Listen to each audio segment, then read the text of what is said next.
नमः सिद्धेभ्य। ओम नमः सिद्धाय। नमो अरिहन्ताय नमो सिद्धाय नमो हरियाय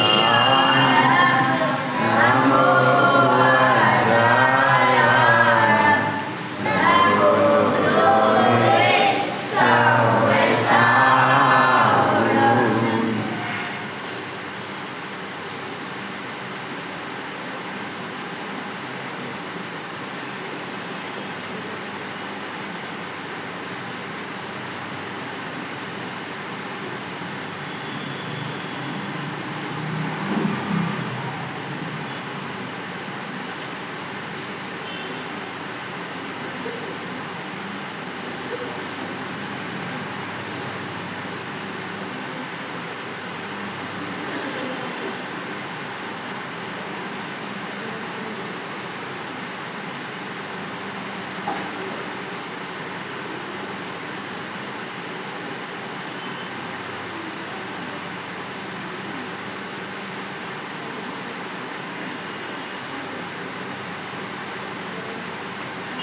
नमः समय साराय सानुत्याचकास्ते चेस्वावाय भावाय सर्वभावान्तरक्षणे।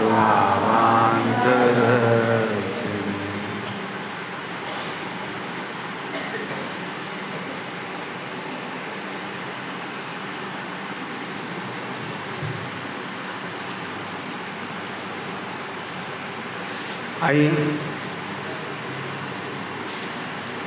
सबसे कठिन काम है निर्यापक का। इसकी चर्चा बहुत विस्तार से की है मैंने, सुनने लायक है। आप किसी का निर्यापन करने का निर्णय करेंगे, उसके आगे पीछे आपको कितना सोचना चाहिए, वो बातों की चर्चा पहले खनिया दाना की समय की है मैंने, वो ज़रूर सुनना आप।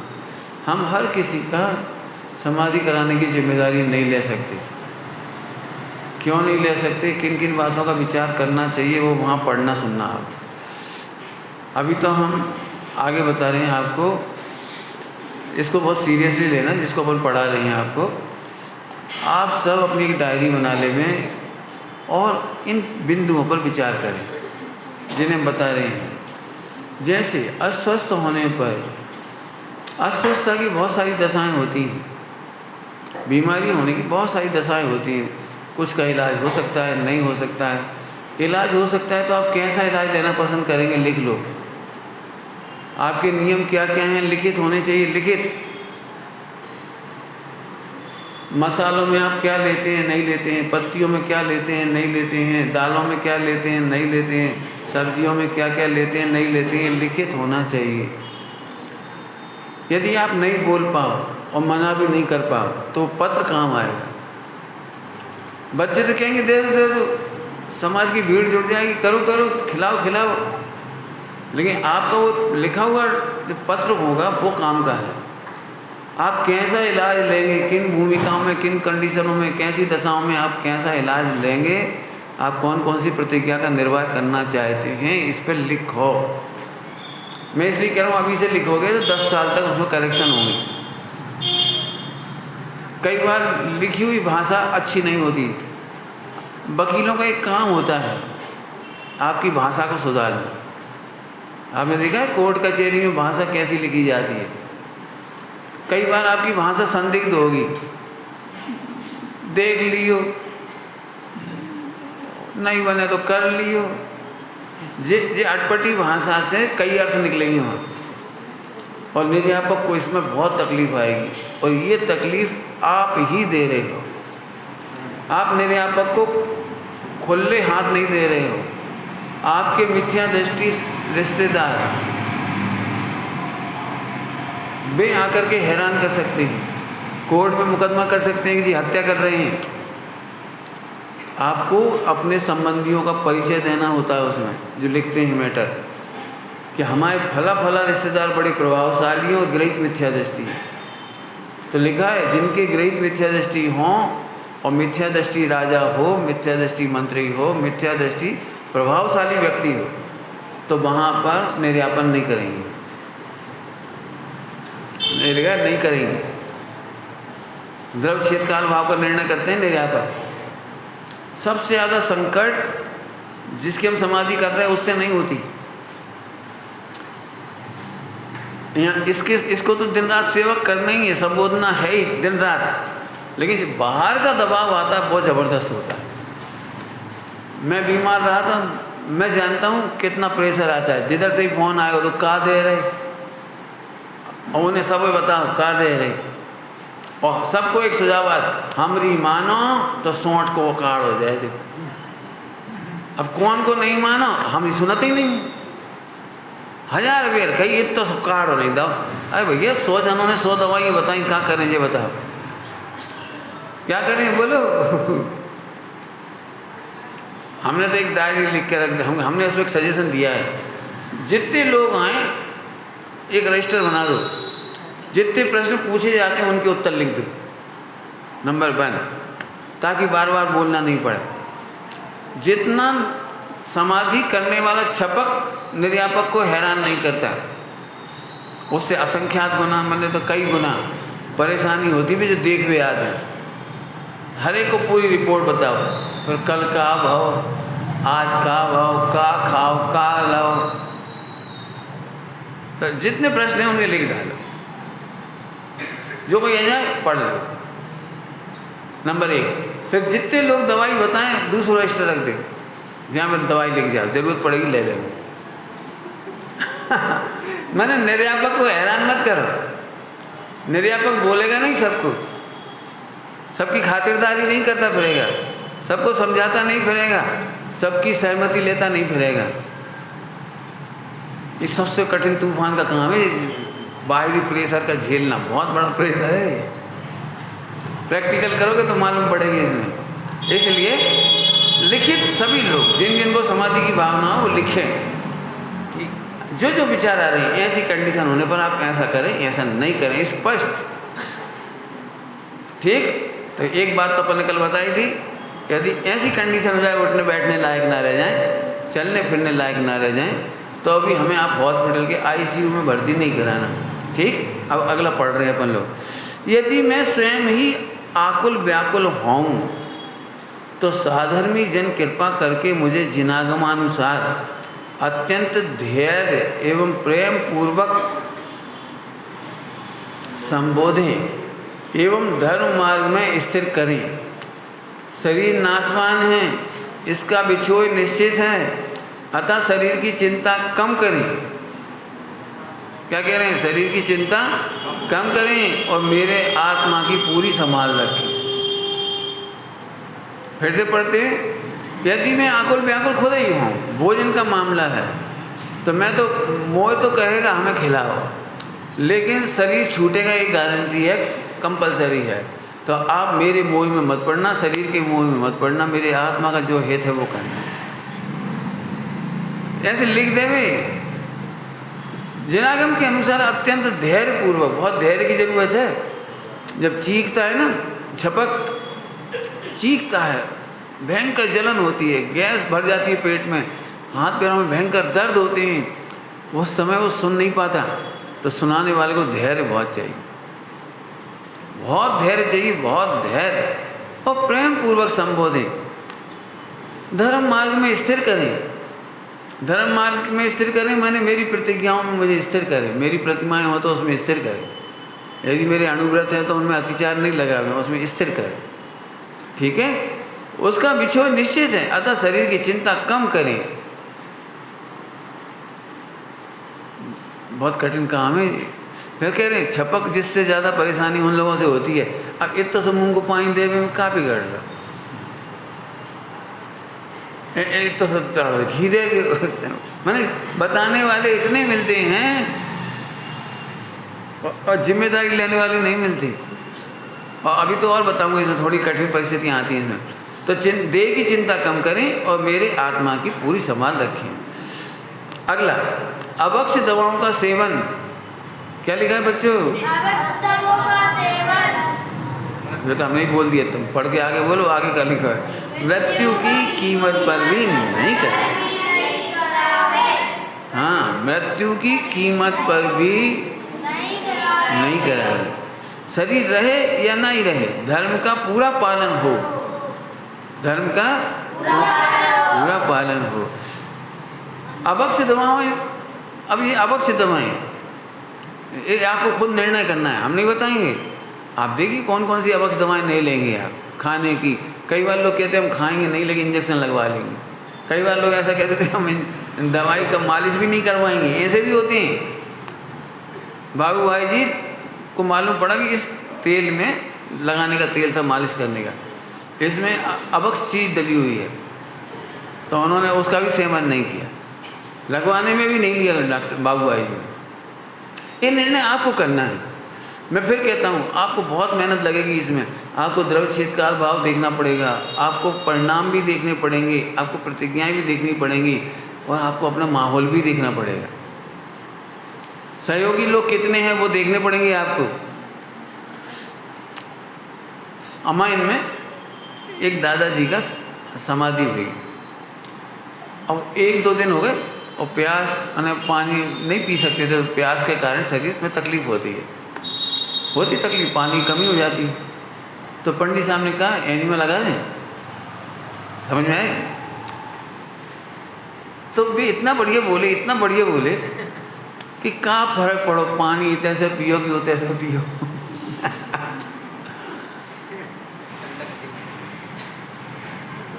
अभी बात पक्की है, यदि पेट में पानी चला जाएगा एनिमा के द्वारा तो शांति मिलेगी बिल्कुल।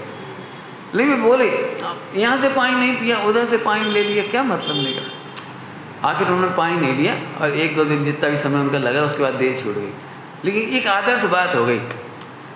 अब यदि उन्होंने खुद नहीं सोचा होता और रिश्तेदार प्रेशर करते, छपक पर वो जो निर्यापक पर सबसे बड़ा आरोप लगने का डर होता है।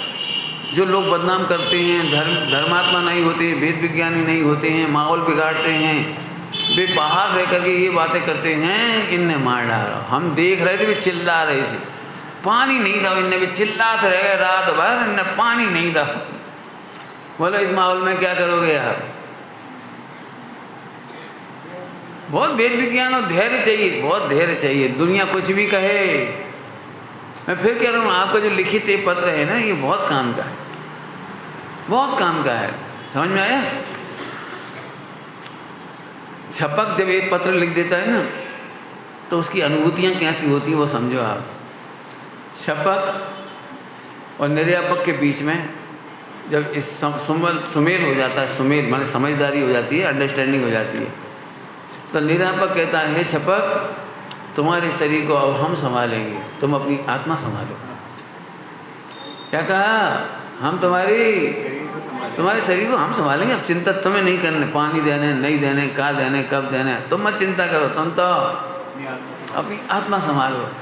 और फिर निश्चिंत हो गए। उन्होंने कही तो पानी पी लो, पानी पी लो। उन्होंने कही धूप में बैठ जाओ, धूप में बैठ जाओ। उन्होंने कही बैठ जाओ, बैठ गए। खड़े हो जाओ, खड़े हो गए। उन्होंने कही माला फेरो, तो माला फेरो। अब अकल मत लगाओ, 1.5 अकल मत लगाओ, माला नहीं फेरनी। जा में क्या करने, अरे कसी हो, हम कह रहे करो, ताली बजाओ ताली।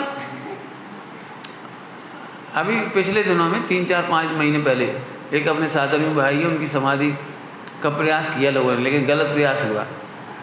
अभी वो हमने जब खनिया थाना से भाइयों को पहुंचाया है, 2 जनों को, उन दोनों ने जाके संभाला और यहीं से भैया ने फ़ोन पे प्रत्येक दिन की रिपोर्ट ले करके आज पूरे स्वस्थ हो गए। वो अब समाधि जैसी स्थिति नहीं रही भाई, पूरे स्वस्थ ही हो गए।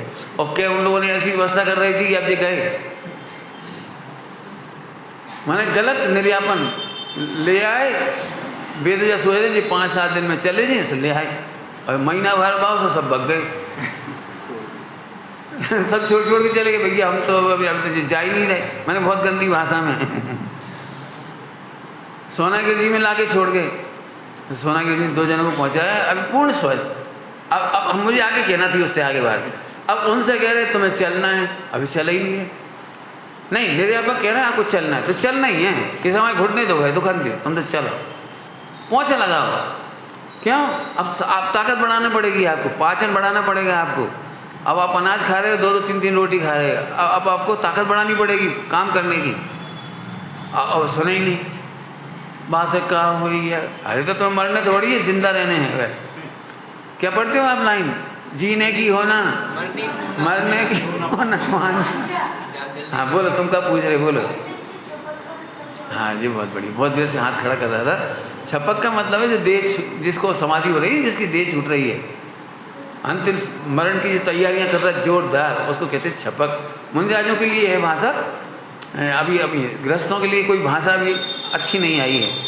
सोच रहे कोई अच्छा बढ़िया शब्द ढूंढेंगे, कोई को मिले तो बता देना। मैं तो अभी छपक ही कह रहे हैं अपन उनको, लेकिन छपक वास्तव में तो मुनिराजों को कहते हैं। और निर्यापन करने वाले तो निर्यापकाचार गृहस्थ भी होते हैं और निर्यापकाचार मुनिराज भी होते हैं, है ना। बहुत बढ़िया, बच्चों ने पूछा जिज्ञासा से, बहुत सुंदर। ठीक है, अब तो आगे चलूँ। अब बच्चे लोग ध्यान से सुनो, तुम्हें एक सरल पॉइंट पढ़ा रहा हूँ, देखो। मंदिर से गंधोदक आदि लाकर नहीं छिड़कें, ये लिखना पड़ेगा आपको। कई लोग ऐसे आएंगे, भैया हम वो मंत्र वालों शांति धारा को ले आए, स्पेशल तुम्हारे नाम से कही थी भगवान के सामने, फलाचंद जी की समाधि के लिए, और अभिषेक, और हम ले आए, लगा लियो बिल्कुल। अब जी तुम्हें करना है कि नहीं करना पहले सोच ले।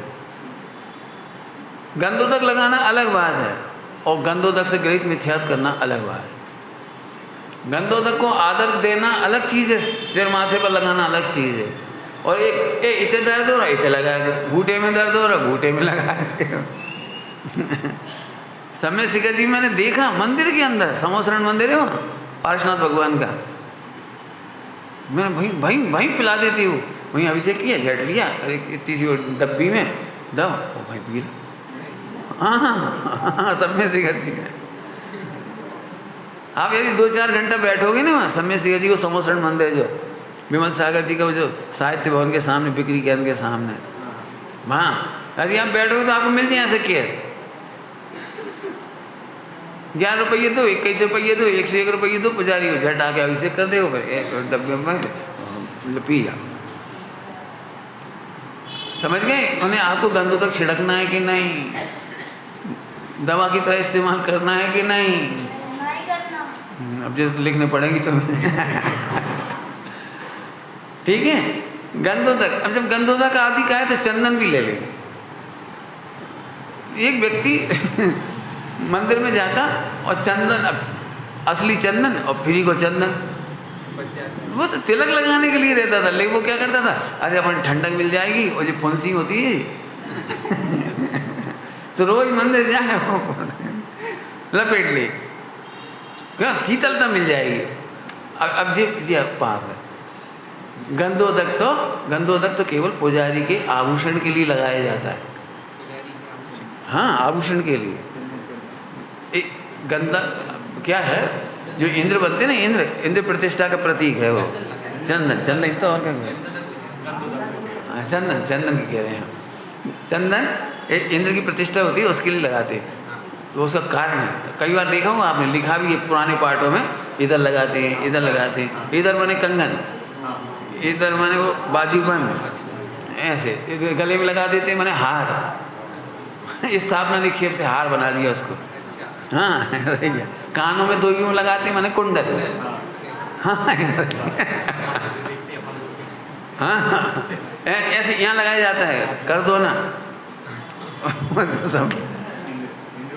हाँ इंद्र पूजा करते हैं, पूजा तो इसलिए लगाते थे। तो वो धीरे धीरे लिखा तो है अभी भी, लेकिन अब उतना नहीं करके एक इधर करते हैं लोग, एक इधर लगाते। अब आज का इधर भी बंद हो गया, इधर ही लगा के चले जाते हैं, इधर लगाते रहते हैं, तो वो उसका प्रतीक है।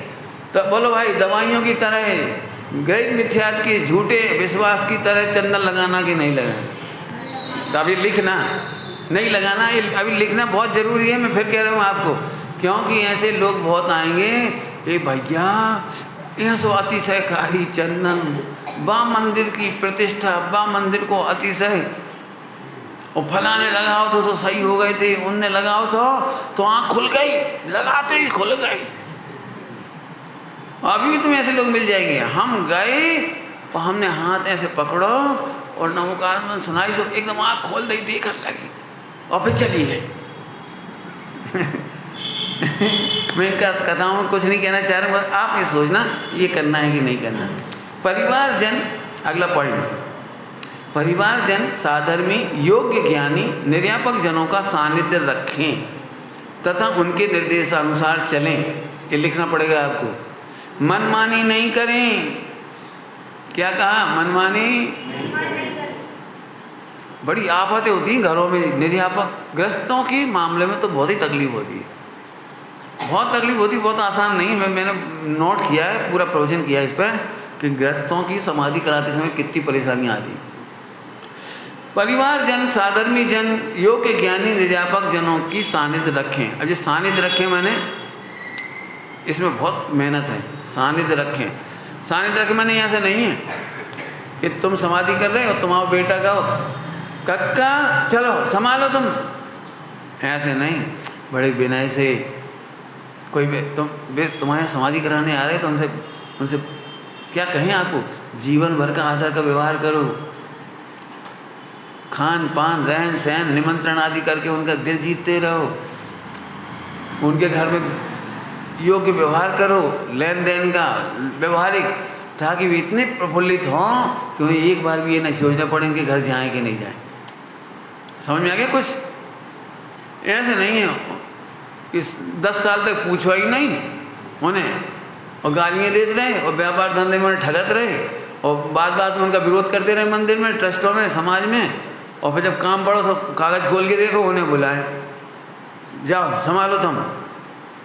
अरे बड़े विनय से। तो सानिध्य बनाए रखने का मतलब ये है, सारे संतान, सारा परिवार, आपकी पत्नी, आपके बच्चे, सब उनका इतना आदर रखें मानो भगवान आ गए, इतना आदर से उनका सानिध्य बनाए रखें। पॉइंट पकड़ में आ रहे? सानिध्य बनाए रखने का मतलब पूर्ण विश्वास, उनके प्रति पूर्ण विश्वास, बहुत बड़ा शब्द है। हम आपको क्या कहें, क्या दें बोलो, क्या दें बोलो। कठिन बात है इसलिए कहने में पूछ रहे हम 2 बार। पहले हम छोटे से दृष्टांत दे रहे। चाणक्य पर जैसे चंद्रगुप्त को विश्वास था, जब बचने की कोई रास्ता नहीं दिखाई दी तो चंद्रगुप्त को छिपा दिया, पानी में छिपा दिया। अब इतने में सैनिक आ गए, उन्होंने पूछा क्यों चंद्रगुप्त कहाँ है? बोले यहाँ है। और जहाँ छिपाया था वहीं बता दिए, जई है, जई के नीचे, जई पत्थर के नीचे, जई के नीचे हैं। चंद्रगुप्त ने सुना जहाँ वे छिपे वहीं बता रहे चाणक्य दुश्मन सैनिकों को। और वे सैनिक हंसने लगे, आओ तुम चाणक्य गुरुजी अपने शिष्य को मरवाओगे? झूठ बोल रहा है, जहाँ छिपा है। उन्होंने भाई नहीं ढूंढा और सब जगह ढूंढा। पेड़ पे ढूंढते रहे, इधर ढूंढते रहे, उधर ढूंढते रहे, सब जगह ढूंढते रहे, नहीं मिले, वे वापस चले। लेकिन मूल बात तो ये बताना है। अब चंद्रगुप्त तो बाहर निकले, बोले चंद्रगुप्त, चंदू, पिताजी गुरुजी तो ऐसे ही बोले, चंदू तुम्हें उस समय कैसा लग रहा था? तुम्हारी दिल की धड़कनों का क्या हो रहा था जब मैंने तुम्हें जहाँ छिपाया था और सैनिकों से भी कहा कि यहीं छिपा है? बोलो भाई ये क्या होगा? कैसा दिल धड़केगा तुम्हारा?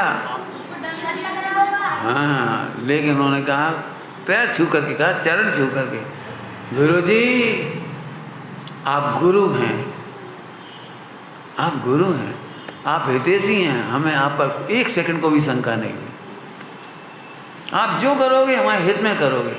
इतना विश्वास होना चाहिए निर्यापक पर। अब हो सकता है छपक को पूरा विश्वास हो, लोग घर वालों को होना चाहिए जी कहना है। और इसमें एक थोड़ी सी 1-2 बातें ऐसी बता रहा हूँ जो कठिन। कई बार छपक की उपगुहन रक्षा करनी हो, हमें उसकी कसायों के उपगुहन करना है। काय की उपगुहन करना है? कसायों। वे रात को जोर जोर से चिल्लाने लगे, जोर जोर से, मर जाए तो मर जान दो, तुम चूल्हे में जाओ, हमें पानी चाहिए, प्यास लग रही, पानी पियाओ, मत जाए, खूब चिल्लाने लगे। तो हो सकता है निर्यापक उनके मुंह पर कपड़ा बांध दे, तोड़ फोड़ करें तो उनके हाथ पैर बांध दें, खटिया से बांध दें, चार तरफ की खिड़की और दरवाजे बंद कर दें। एक उपगुहन का अंतिम रास्ता है। सारे जीवन जिन्होंने बढ़िया नियम पाले हों, सारे जीवन, और अंतिम समय तीव्र कसाय के बेग के कारण हम उन्हें पानी नहीं देंगे। अब ये दृश्य कितना खतरनाक लगेगा, सोचो आप। ऐसे समय में सब लोग क्या कहेंगे समाज के, अब दे दो भैया, परिणाम तो गिर ही गए अब तो परिणाम तो गिर ही गए, प्यार दो बेचारे, पानी में ना पैदा हो जाएं, पानी को नाम लेके मर जाएं। और हो सकता है उस समय निर्यापक को लोग कोसने लगे, कैसे दुष्ट हैं भैया, वे तड़प रहे, उनको गला सूख रहा, उन्हें पानी ना पिया पा रहे, हम पिया दे रहे, हमें लग जाए पाप। नहीं, तुम्हें हटा देंगे, तुम्हें भी हटा देंगे, हटो यहाँ से, हट जाओ यहाँ से, तुम्हें भी नहीं घुसने देंगे, बात नहीं करने देंगे। ऐसा हो सकता है। पंडित साहब ने बताई थी घटना हमें कि जरूरत पड़ने पर हाथ पैर भी बांधने पड़ सकते हैं। क्यों? तुमने सारे जीवन नियम नहीं तोड़ा, हम अंतिम समय तुम्हें नियम नहीं तोड़ने देंगे। ये उपगुहन है। क्यों कि लोग क्या करते हैं पता है, उस घटना को देख करके बदनाम करेंगे सब जगह, समाधि की अप्रभावना होगी, सब जगह बदनामी करेंगे। ये भैया हमने अपने कानन से सुनी, हमने अपनी आंखों से देखी, भी समोसा मांग रही थी, सारे जन्म को धर्म भ्रष्ट होगा। अरे तुम देख रहे, हम उसको उदय को भिन्न देख रहे हैं। क्या कह रहे हैं? वो तीव्र उदय को भिन्न देख रहे हैं। मुझे इतनी अच्छी घटना सुनाई योगेश जी ने अपने पिताजी की समाधि के प्रकरण में। उस समय कॉलेज में पढ़ा रहा था जब उनकी समाधि हुई थी, पढ़ा रहा था उस समय, और हम मिले तो उन्होंने मुझे वो घटना सुनाई, बहुत अच्छी घटना सुनाई। बोले पिताजी खुद बोले अपने मित्र से, उनसे नहीं बोले योगेश से, उनके मित्र थे, आए थे उनको अंतिम समय में, तो उन्होंने एक बात कही, देखो संस्कार। मैंने कम से कम 60-70 सालों में, 50-60-70 साल से आलू का खाए नहीं, बाजार के समोसा नहीं खाए, लेकिन न मालूम का है समोसे ही समोसा दिख रहे, खाना नहीं है, लेना नहीं है, लेकिन संस्कार में दिख रहे। और ये कठिन नहीं है। आप खुद देखो, नींद में कैसे कैसे सपना आ जाते हैं जिनके हम सोच भी नहीं पाते। बीमारी में जाने कहाँ के विचार आ जाए, बीमारी में ऐसो खा लें, ऐसो बन जाए, ऐसो ले लें। तो उन्होंने कहा, वो घटना सुना के मैं जो कहना चाह रहा हूँ, अब ये कोई समझदार व्यक्ति ही उपगुहन कर पाएगा। हर कोई तो बदनाम कर देगा, तो समोसा मांग रहे। अरे समोसा का विकल्प एक समय की पर्याय है, एक समय का गेय है, विकल्प आया चला गया, उन्हें भेद विज्ञान करके समता रखाएंगे। पूछो भैया। हाँ, बहुत बढ़िया, बहुत अच्छा प्रश्न है। इसीलिए इसके पूरे प्रवचन हुए 60-70 घंटे के, बहुत एक ही प्रश्न का जवाब दिया है। अभी हाल ही मैंने कहा, पहले हम उन्हें दबाएंगे और फिर भेद विज्ञान करके स्थितिकरण करेंगे, उपगुहन करेंगे समाज से।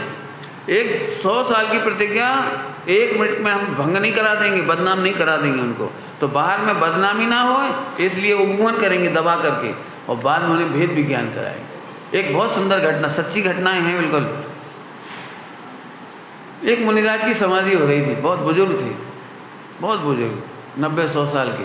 और मैं एक बहुत कठिन बात बता रहा हूँ, ध्यान से सुनने जैसी बात। मुझे उस घटना के बाद से बहुत खुद ही लग रहा है, मैं खुद ही सोच रहा हूँ, बहुत आप सब भी सोचना। जब 90-100 साल का शरीर होता है ना, तो हड्डी हड्डी रह जाती है, पूरा शरीर ढांचा रह जाता है। और उस समय में जब 10-20 साल की समाधि हो, 10-12 साल की, तो हाथ पैर सूखते जाते हैं। चलो और सब तो ठीक है, पैरों से आप पकड़ लोगे खड़ा करने के लिए, यहाँ तक भी ठीक है। हाथ आप यहाँ से उठा के यहाँ तक ला दोगे, ये भी आप करा सकते हो। लेकिन उनके साथ जो घटना घटी वो सुनने लायक है। उनकी जो उंगलियाँ, इनकी पूरा मांस सूख जाने से इसमें छिद्र हो गए, छिद्र समझते नहीं, जैसे पानी लेना है तो वो स्पेस बंद नहीं हो रहा, मांस नहीं होने से, तो पानी ठहर नहीं रहा था। जैसे ही वो पानी लें और यहाँ तक लाएं, तब तक ये पूरा पानी इसमें से निकल जाए। अब इस दृश्य हमारे ज्ञान में आ जाए। अब वो पानी ले ही नहीं पा रहे, और गर्मी के दिन, और 2-3 दिन हो गए तो एकदम उनको बिल्कुल एकदम थोड़ा चेहरा बिगड़ गया, एकदम ऐसा लगा पानी नहीं पी पा रहे, जल अकेला लेना था वो भी नहीं ले पा रहे, तो एकदम थोड़ा ऐसा हुआ। तो आचार्य श्री ने सबको बाहर कर दिया, आहार देने वालों को सबको बाहर कर दिया, खिड़कियां बंद कर दी, दरवाजा बंद कर दिया। क्योंकि अब नहीं पी पा रहे थे तो पी नहीं सकते थे, तो बैठ गए, अंतराय हो गया, बैठ गए। इतना बढ़िया संबोधन दिया, कोमल संबोधन, पानी पीना है, पीने तो है, माना इशारे से कि हाँ पीने तो है, तो कटोरा से पी लो। उन्हें कटोरा भर के पानी दिखाया, पी लो। बोले नहीं, मैंने करपात्री का नियम लिया है, दे तो छूटना ही है, अब मेरे जल का भी त्याग, और जल का भी त्याग कर दिया। 1-2 दिन में उनकी देह छूट गई। मैंने लिखा है, उन्हें भोजन दिखा करके भी उनसे विरक्त कराते, भोजन दिखा करके भी विरक्त करते हैं उनको। बोलो भाई, बाद में तुम्हारे परिणाम बिगड़े और इसमें तुम्हारे परिणाम में जीव बन जाओ, इनमें जा करके खाना होए तो कपड़ा पहना दे रहे, खा लो। अरे इतने दिन की तपस्या, इस देह के मामले में हम भंग करेंगे? नहीं, अब जो हो सो हो, हम प्रतिज्ञा उन्हें भंग नहीं करेंगे। माने परीक्षा लेते हैं कुल मिला करके, तो उपवन करने के लिए तो छिपा दिया, और नहीं तो सब जाने ये भी तो बदनाम कर सकते, ओ भैया वे तो बैठ गए थे, अंतराय होगा तो, और पानी पिलाने लगे, वे तो पानी पिलाने लगे कटोरा से। अरे पिलाने नहीं लगे, स्थितिकरण करने का तरीका है, समझ में आया? अब चर्चा तो बहुत हो सकती है इस पर, आप इसकी गहराई से, मुझे सही में ये घटना ऐसी लगती है कि सच में मुनि दशा में जब हजार वर्षों के शरीर होते होंगे और हड्डियां सूख जाती होंगी, ये मांस, और हड्डियों से पानी निकल जाए इनमें से, तब सही में आहार लेना कितना कठिन काम होता है। धन्य है दिगंबर मुनिराजों की तपस्या और साधना। इस सच्ची घटना में ऐसी बहुत हैं, अध्ययन करोगे तो आपको बहुत आनंद आएगा। हाँ भाई, चलूँ आगे, अगला पढ़ो, बहुत सुंदर। मनमानी नहीं करें, सानिध्य बनाए रखें। कौन को लिख रहे हैं? मनमानी नहीं करें, अपने आसपास के रिश्तेदारों को, परिजनों को, है ना, इनको। अगला, घर में व्यर्थ में परिजनों, समाजजनों की भीड़ लगाने की आवश्यकता नहीं है, तथा मेरे पास मिलने के लिए मात्र धार्मिक रुचि वाले व्यक्ति ही आवें जो मुझे संबोध सकें, इनके अतिरिक्त कोई ना रहे। बिना धार्मिक रुचि वाले रिश्तेदार भी नहीं,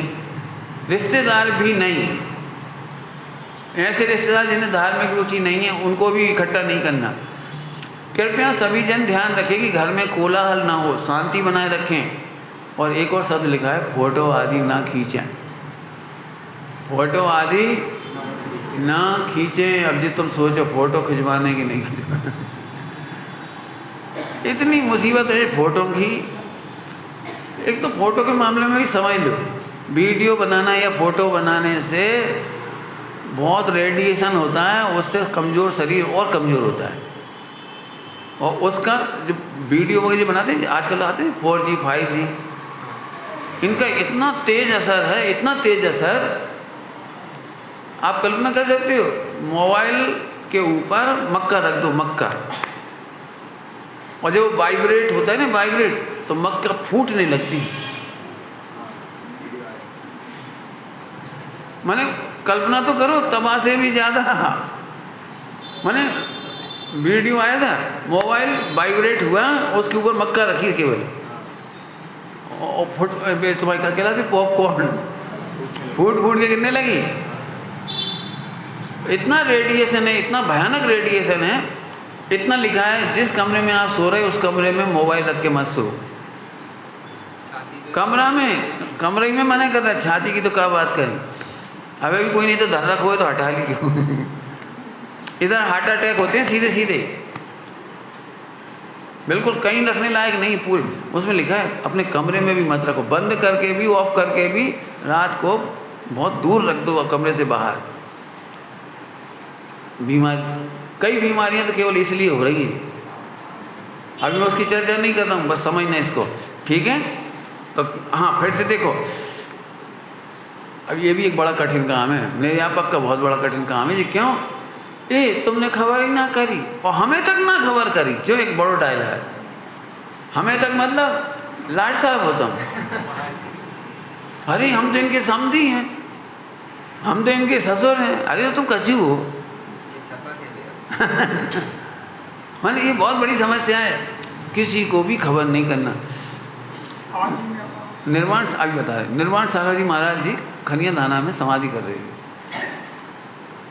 आलोन वगैरह से लोग आ गए, आलोन के परिचित लोग थे, वे आ गए सब। तो मुझे जो बताना वो समझने जैसी बात है। उन्होंने मुझे एक बात कही, ऐसे ही कराओगे तो हमारी समाधि। महाराज जी ने मेरे से ये शब्द कहे, ऐसे ही कराओगे हमारी समाधि। मैंने कहा महाराज जी हमने बिल्कुल खबर ही नहीं करी अभी तक किसी को, ये तो इन्हें कैसे खबर पड़ गई और आ गए, यही है। लेकिन आगे से हम और सावधानी रखेंगे, कहीं से आ भी जाएंगे तो आपसे नहीं मिलने देंगे, देखो और जाओ, देखो और जाओ। मैंने बिल्कुल गौर से देखा, जितने लोग आए 15-20 लोग महाराज जी के पास, एक ही बात, महाराज जी हमें चीनो, हमें चीनो, हम बे ही कंचेरी लाल, हमें नहीं पता कौन से लाल, हमने अब मन से ही कह रही, वे ही हम, वे ही। अरे तुम कहा कर रहे? तो ये बिल्कुल ध्यान रखना है, बिल्कुल ध्यान रखना है।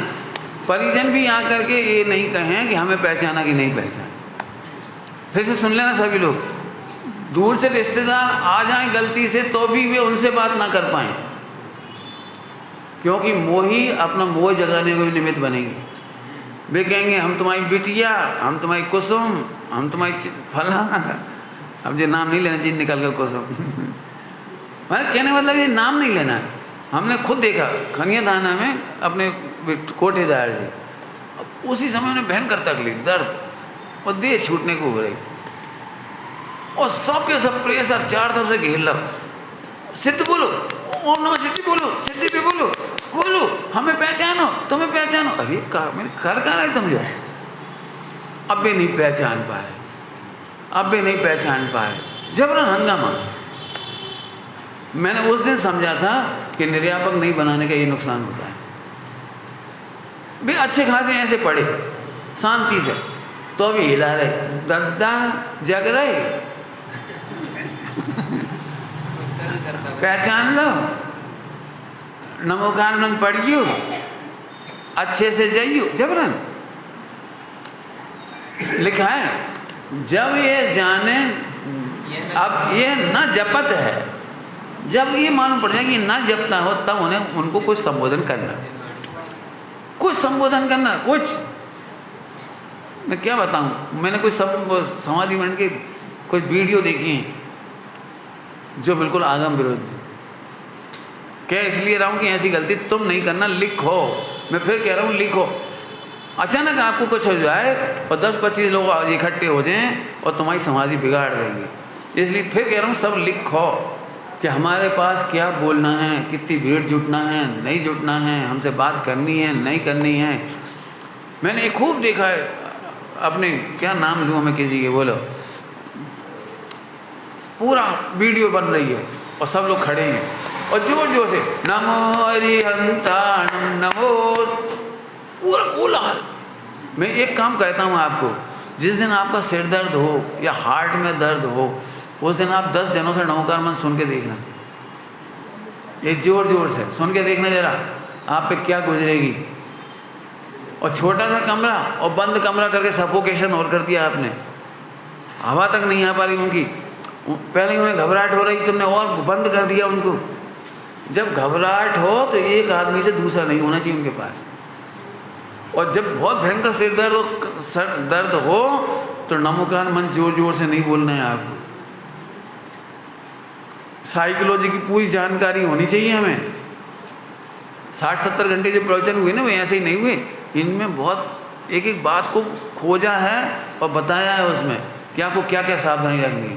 लेकिन ये काम तब ही होगा जब आपको लिखना। मैं इस बार प्रतिज्ञा प्रशस्ति इसलिए पढ़ा रहा हूँ कि आप लिखो कि हमारे साथ में, जैसे बाबा जी थे, हमेशा कहते थे भैया हमें कछु मत सुनाइए, हमें कछु मत सुनाइए। तो हम कहते बाबा जी कछु तो सुनाने पड़ेगा, आपको उपयोग नहीं लगो कछु बात, भाई आपको मन नहीं लगो तो बोले एक उंगली दिखा दी, हम समझ जाएंगे आई मिक को, एक उंगली दिखा देना, बाकी बिल्कुल नहीं बोलना, कोलाहल नहीं करना, मना करते थे कोलाहल नहीं करना। हम के समय साजी गाता है, अरे वो कोई सुनने को टाइम है, समय साजी सुनने लायक, समझ में आ रही है, वो समय सुनने लायक नहीं है, उस समय तो इशारे चाहिए, इशारे, चेतो बस, सावधान, घबराओ नहीं, कहीं अच्छा नहीं लग रहा, बहुत बढ़िया, यही तो पूरा द्वादशांग को सार के कहीं अच्छा नहीं है, सब भूल गए, बहुत बढ़िया रही तो महात्मा हो, यही तो याद रखो बस, कि साहब भक्ता हमारे याद नहीं है, मत होन दियो, कुछ फर्क नहीं पड़ रहा, आत्मा हो तुम इतो याद रखो बस। मैंने उसको ऐसा लगना चाहिए, और नहीं तो कई बार रोने लगती है, घबराने लगती है, ये भैया आप तो भूल ही गए, सब लो धर्म खत्म होगा, हमें याद ही नहीं, मत होन दियो। पंडित साहब से एक बार हमने कहा हम भूल जाती है, पंडित साहब से पूछा भूल जाती है, बोले भूला ही तो नहीं हो।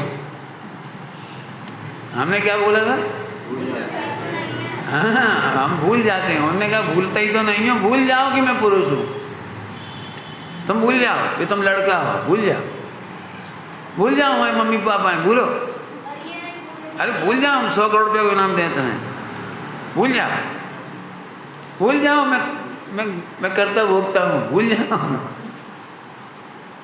नहीं भूल पाते, शब्द भूल सकते हो, ध्यान रखना, शब्द भूल सकते हो, भाव नहीं भूल सकते।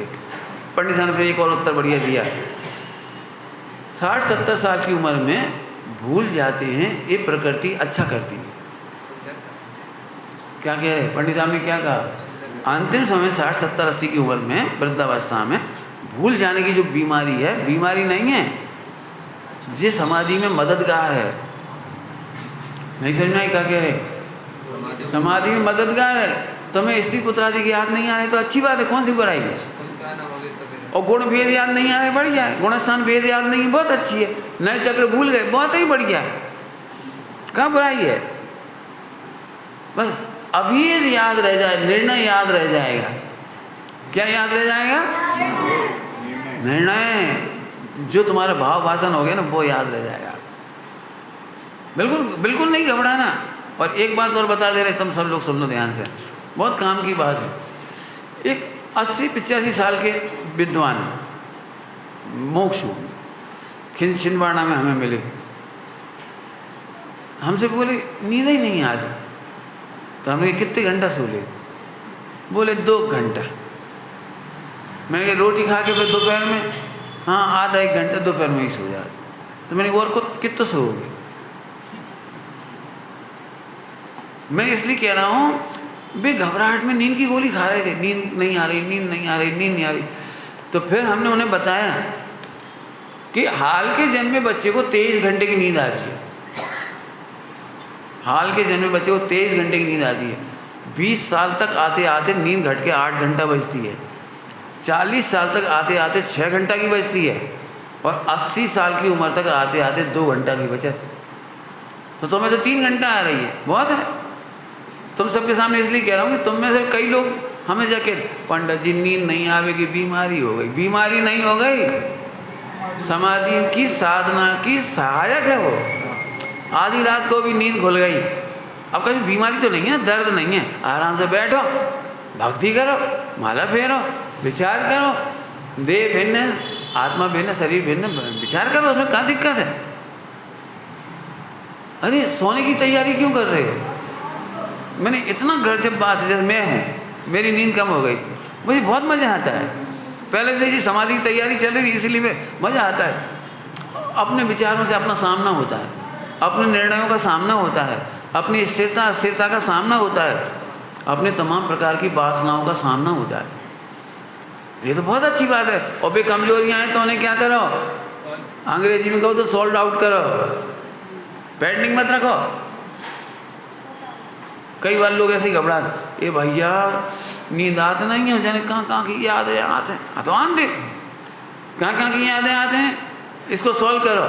कहाँ की याद आती हैं, गे है, बस एक लाइन में निपट गया। गे है बस, और मैं गायक हूँ, गायक में गे झलके, कोई दिक्कत नहीं है। क्यों? बोलो बढ़िया सूत्र। क्योंकि ज्ञान में गे कृत असुत्ता नहीं होती। निपट गए कहाँ? एक बोल में ही सब निपट गए। लिख लो ये वाली लाइन, ज्ञान में गे कृत असुत्ता नहीं होती। आन दो कहीं कहीं के जानने में ही तो आ रहे हैं, कोई उनकी स्कीम थोड़ी है हमारे पास, प्लानिंग थोड़ी है, उन्हें हम करने थोड़ी जा रहे हैं कहीं। क्यों? यदि अपने रात को विचार आ गो, बहुत पैर रहा मर जाए तो अच्छी है, थोड़ी देर को विचार पा गो, फिर बाद में सुधर जाए। अब बिन की बेजाने भैया आयु प्रमाण अपन काय को कोई से राग द्वेष करो। देखा कभी आपने? थोड़ी देर पहले हाय हाय करते हैं और थोड़ी देर बाद ही भेद विज्ञान होने लगता है। काय को अपन परिणाम बिगाड़ो भैया, उनके पुण्य पाप उनके संग, भेद विज्ञान चलता है। इसलिए उस बात को याद मत रखो। हाँ बोलो क्या करोगे? मात्र ज्ञान में झलक रहा है, टेंशन करने की जरूरत नहीं है। अब ये तो हमने अपना उत्तर बता दिया, तुम अपना उत्तर खुद खोजो। कौन से विचार आ रहे हैं? आगम विरुद्ध आ रहे हैं तो उनका सॉल्व करके सम्यक दर्शन करो। आगम सम्मत विचार आ रहे हैं तो गुणस्थान का विचार करके धैर्य रखो। जल्दी क्या कहें हम दो बातें।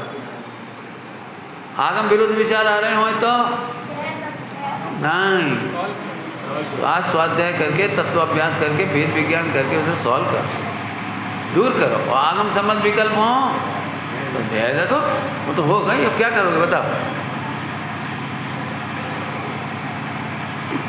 अपने वाहन तो नहीं लगे हुए बाहर, गाड़ी फंस रही है बाहर, बैठ जा, सुनना ध्यान से, बस शांति से बैठो।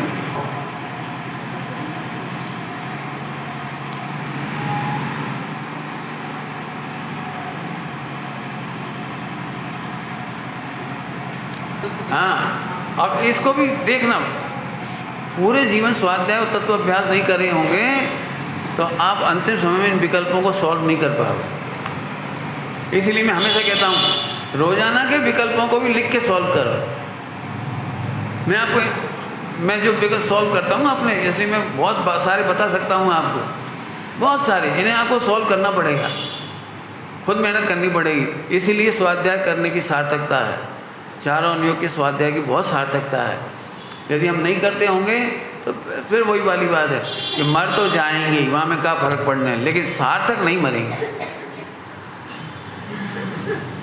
अपने परिणामों की निर्मलता के बिना चाहे जैसा जीवन चलाएंगे तो कोई फायदा नहीं। समाधि के बारे में बहुत सुंदर प्रेरणा है, बहुत सुंदर प्रेरणा। समाधि सारे जीवन की आराधना और पुरुषार्थ की परीक्षा है। अंतिम समय में जैसे बच्चे ने साल भर पढ़ाई की, साल भर नोट्स बनाए, साल भर उसने बहुत ट्यूशन करी, कोचिंग ली, लेकिन परीक्षा में फेल हो गया। बोलो भाई, साल भर की पढ़ाई, कोचिंग और नोट्स बनाना और क्या मेहनत करी, मैंने बहुत स्कूल जाना, इससे क्या फ़ायदा हुआ बता दो? तो वो परीक्षा में पास हो गए हैं, ये उसकी सार्थकता है। अब वो साल भर खेलो तो कि पढ़ो तो हमें नहीं मालूम, कम पढ़ा कि ज़्यादा पढ़ा हमें नहीं मालूम, परीक्षा में फर्स्ट क्लास पास हो गया हो। ऐसे यहाँ पर आपने सारे जीवन व्रत उपवास किए, नियम संयम किए, जब तब किए, सब कुछ करे, दान दिए, मंदिर बनाए, तुम भले अपनी कॉलर ऐसे कर लो, हमने प्रतिमा विराजमान करी, हमने पूजा करी, हमने शिविर लगाओ, लेकिन तुम्हारी परीक्षा तो समाधि मरण के समय है। आपकी कहते कहते रुक गया मैं। आप शांति की समाधि चाहते हो या समता पूर्वक समाधि चाहते हो? शांति की समाधि।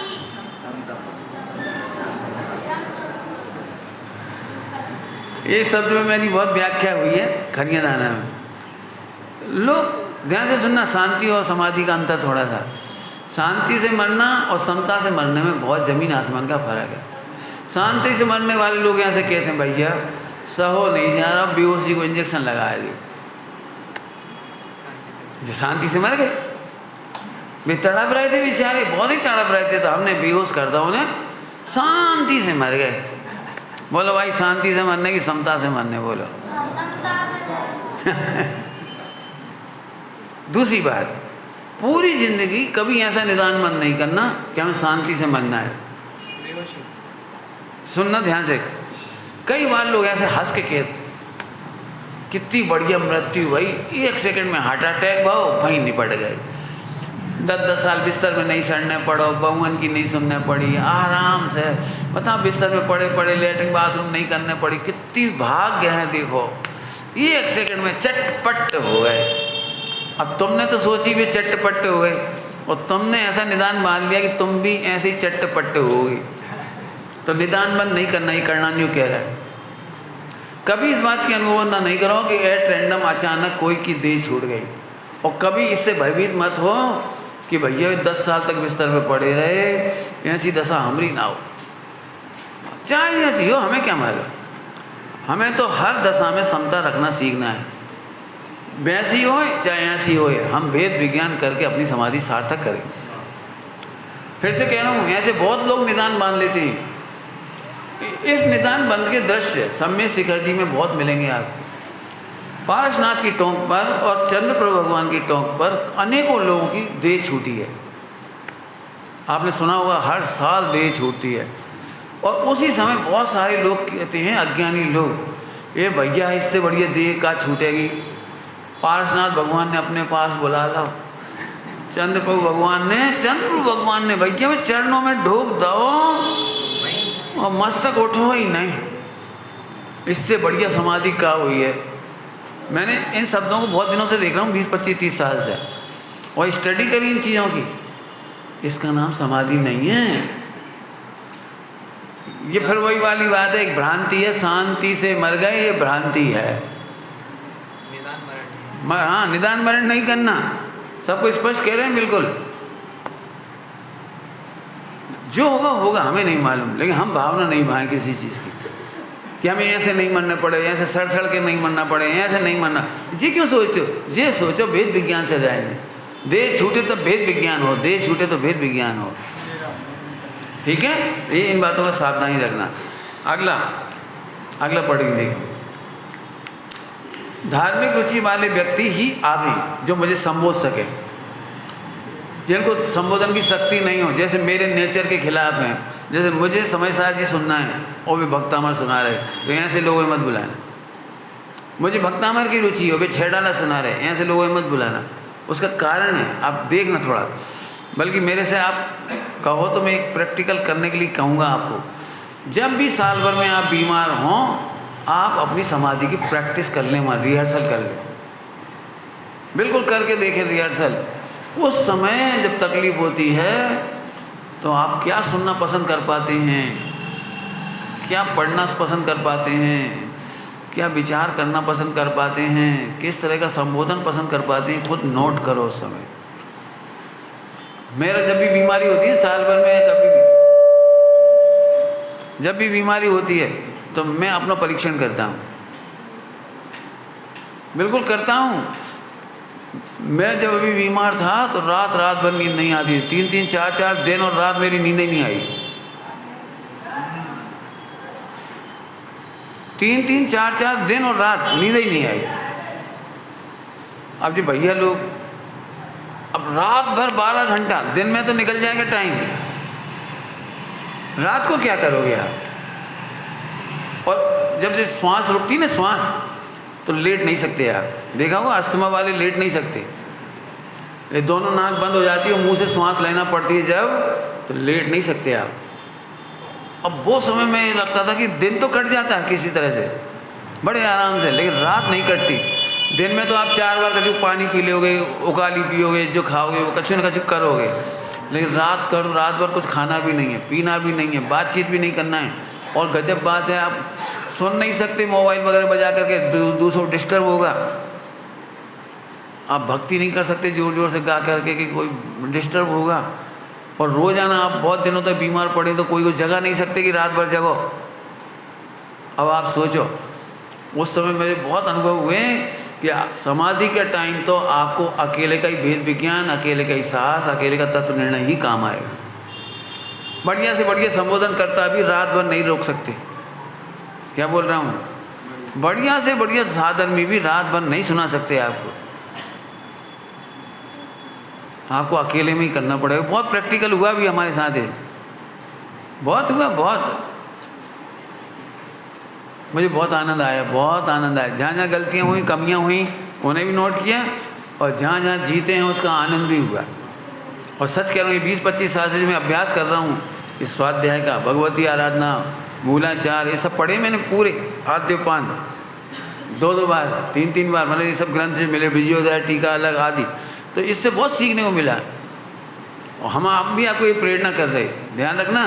तो जो आप खुद नोट करें उस समय क्या सुनना पसंद है, लिख लो बेटे शांति से, बस 2 मिनट और बैठ जाओ, है ना, गर्मी है तो मैं ठीक है, कोई बात नहीं। देखो आगे देखो, इनके अतिरिक्त कोई ना रहे, बिना धार्मिक रुचि वाले रिश्तेदार में कोई बहुत ही बड़े भी हों, बड़े, कई बार ऐसे लोग आ जाते हैं, रिश्तेदार कहलाते हैं, समधी कहलाते हैं, कोई कहलाते हैं, कहाँ रखो धर्म में, ICU में बहुत भर्ती कर देते, कलकत्ता, हम फ़ोन कर दे रहे, वहाँ कर दो, काय को मार रहे, उल्टी उल्टी बातें करने वाले मिल जाते हैं, और वे बड़े प्रभावशाली समधी होते मान लो।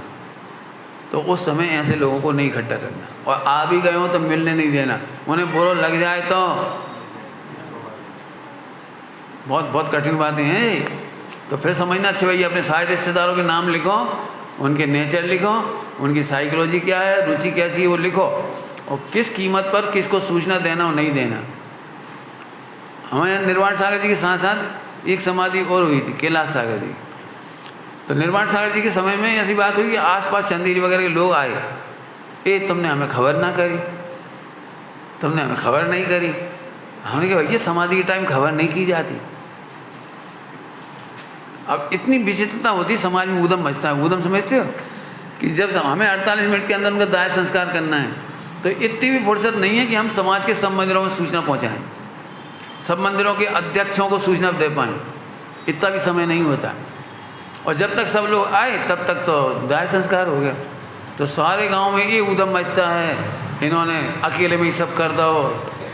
अब आरोप कुछ भी लगा सकते हैं, बाद में बहुत कुछ ऊधम हो सकता है। कुल मिलाकर के 48 मिनट का नियम पलवाने में निर्यापक को बहुत कुछ क्षमता रखनी पड़ेगी, धैर्य रखना पड़ेगा।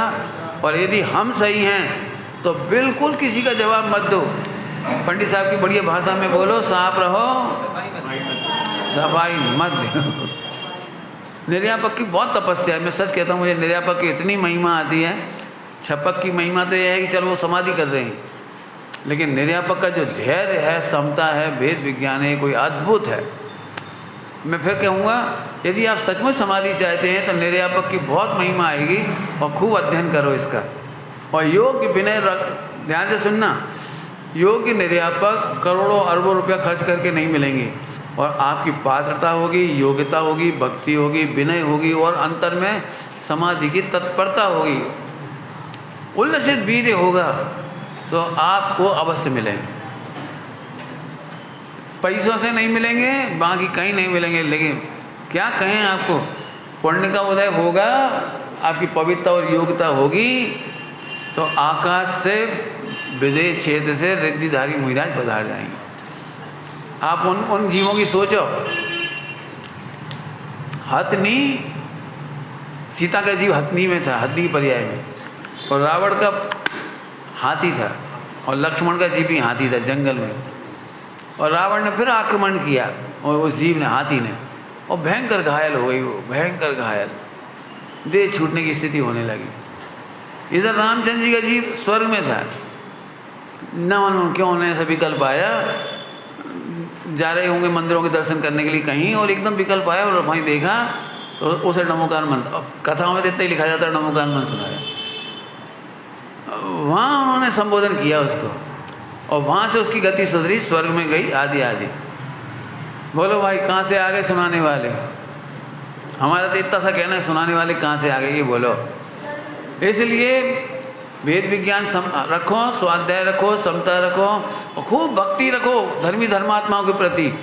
आपको निमित्त ढूंढने नहीं पड़ेंगे, आकाश से उतरेंगे। लेकिन अपनी तैयारी नहीं होगी तो तीर्थंकर भी आपके निर्यापन नहीं कर पाएंगे, गढ़धर भी आपका निर्यापन नहीं कर पाएंगे। कितने महान संत आचार्य आपके पास हैं, उससे फर्क नहीं पड़ता है। आप में योग्यता नहीं होगी तो कुछ नहीं हो पाएगा। इतनी चर्चा अपन ने की है, बाकी चर्चा और करेंगे। ओम नमः शिवाय। जय जवान।